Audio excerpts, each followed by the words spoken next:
2014, 2015.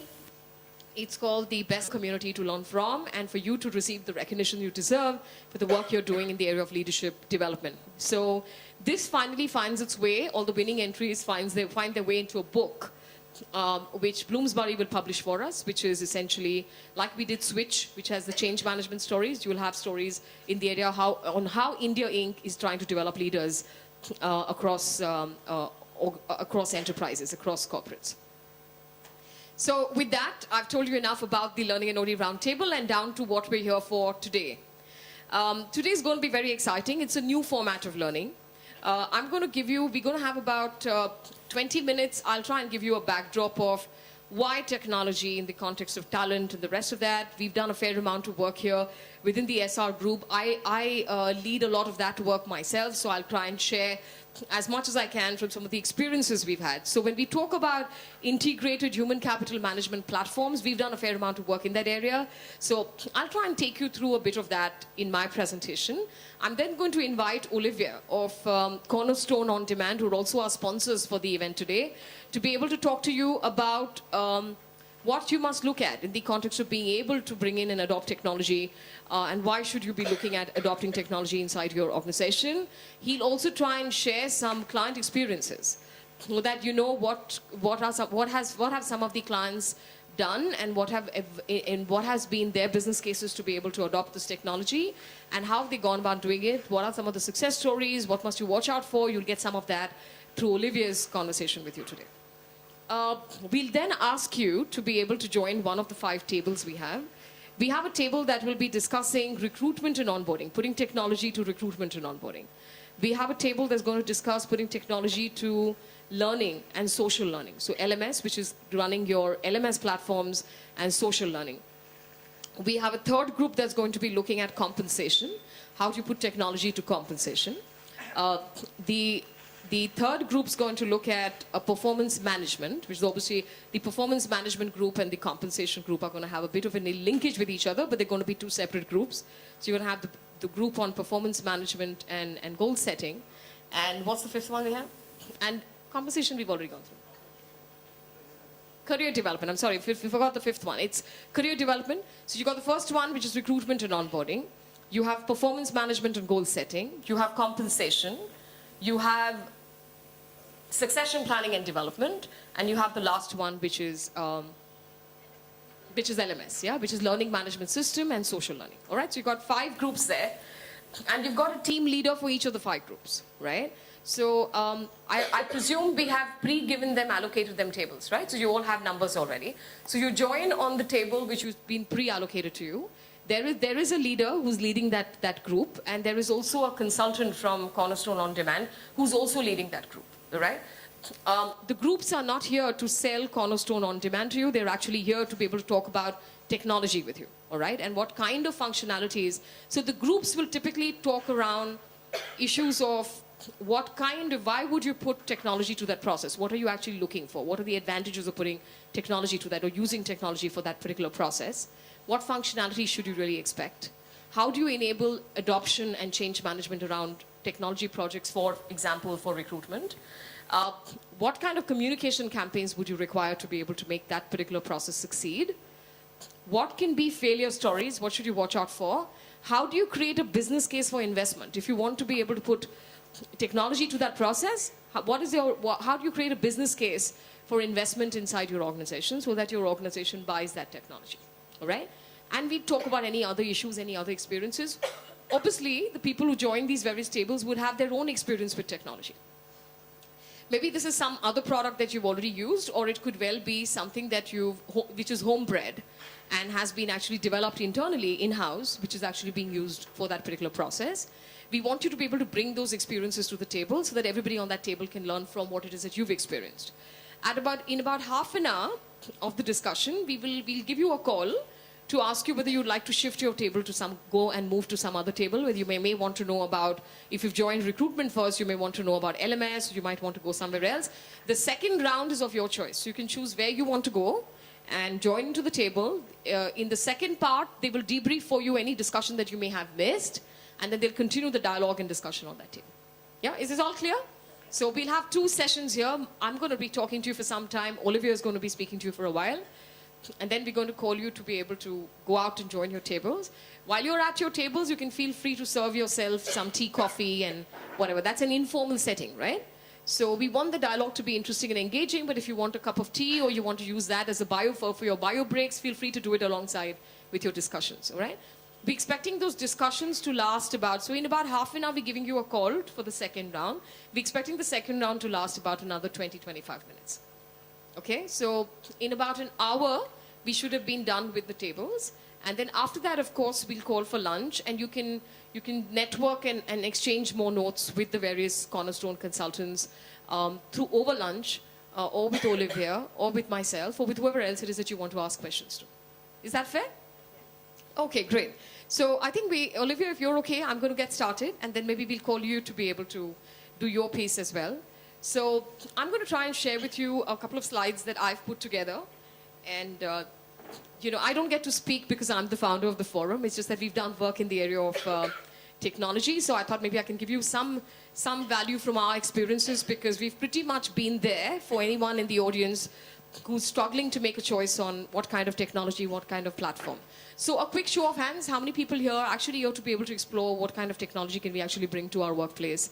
We're not yet sure, we're still exploring. Anybody here? Show of hands? Okay, so we've got about 3, 4, 5, 6 who are here to be able to explore that. How many of you here to be able to get more value from the technology you're already using? Okay, so some of you already have technology, you want to be able to understand what you must really look at. So can we have my presentation now? Okay, so I'm going to talk to you about deploying technology for enabling HR management. And I'm going to give you a bit of a backdrop to that. If you look at what's really going on, the world of work is changing very rapidly. And there are many, many forces that are influencing the way in which the world of work is changing. And if you try and look at what is influencing it, there is essentially, increased globalization, the huge pressures on businesses across the world. There is, even as the economies are trying to and struggling to recover, there's been a fair amount of turmoil that organizations have experienced over a period of time. This is multiplied through globalization, through increased customer expectations, and not to forget, through increased talent expectations. So there's been a fair amount of pressure that has gotten generated through these trends. And that has influenced the world of work, and it has influenced our relationship with work.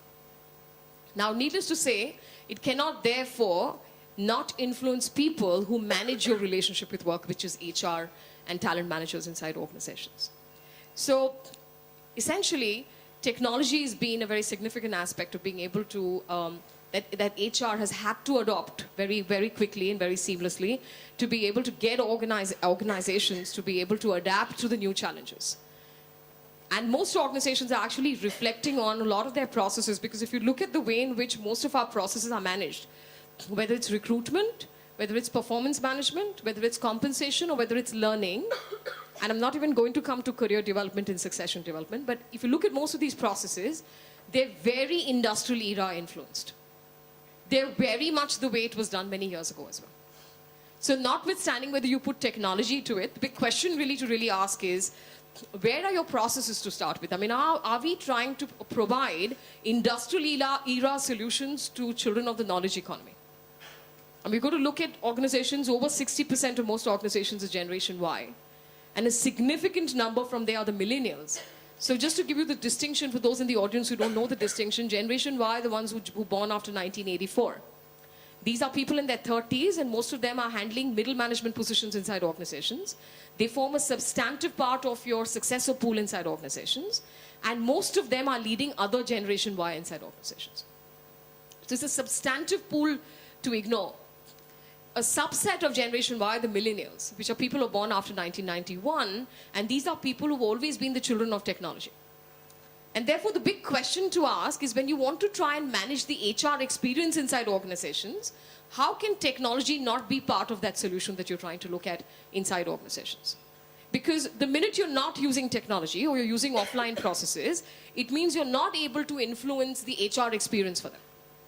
So if you say our value proposition is we're a fair organization and merit-oriented organization and the rest of that which we HR folk love to tell people when we're hiring them, or we're an organization that is committed to careers, the minute you're not using a process that will be uniformly experienced by people or bring consistency in terms of experience, people are actually experiencing that part of your value proposition differently across the organization.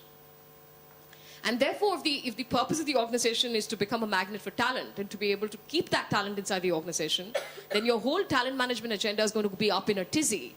And I'm appalled that even as we speak in 2015, there are lots of organizations that are still managing in parts through an offline process.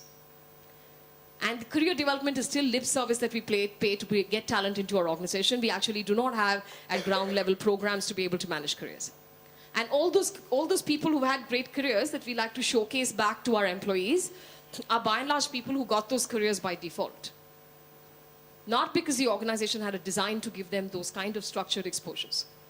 So if you really reflect, a lot of the stories that you take back to the IMs and other places when you're hiring are people who rose to be able to create their own careers, or who happen to be at the right place, the right time to be able to get those right exposures, not because the organization has a mechanism that makes sure that everyone gets considered, everyone gets included, everyone's career gets managed, and everyone gets some degree of development inside the organization.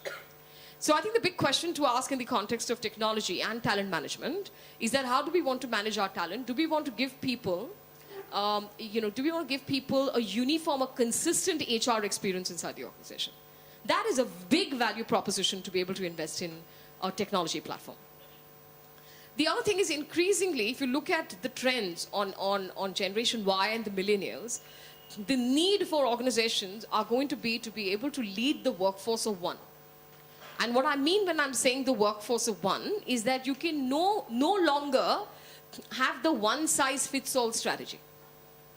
You know, for far too long, we've been quite lazy as HR professionals. We'll put one policy out there for everyone, one program out there for everyone, one process out there for everyone. Increasingly, it's going to be the same as managing customers. So you're going to have to know about the employee, you've got to know what works for this employee, and you're going to have to customize solutions employee-wise. And that's where it's going. That's where it's heading. Because by the time you have Generation Z come into the organization, they're children of the knowledge economy. They're people who already have a particular base of knowledge when they come into the organization. And they're going to be able to crash the learning and delivery cycles inside organizations. So if it normally took people 5 years to get to a particular position, these guys are going to take 1.5 years or 2 years or 2.5 to be able to get there. So you are going to need mechanisms to be able to engage them, and a significant part of that is going to come by being able to treat employees like customers. And the true meaning of talent management is going to come out of that, which is how we're going to be able to manage talent in a differentiated manner inside our organization. The second part that I want to be able to highlight is talent on demand. And I think that's going to be a significant value proposition for you to want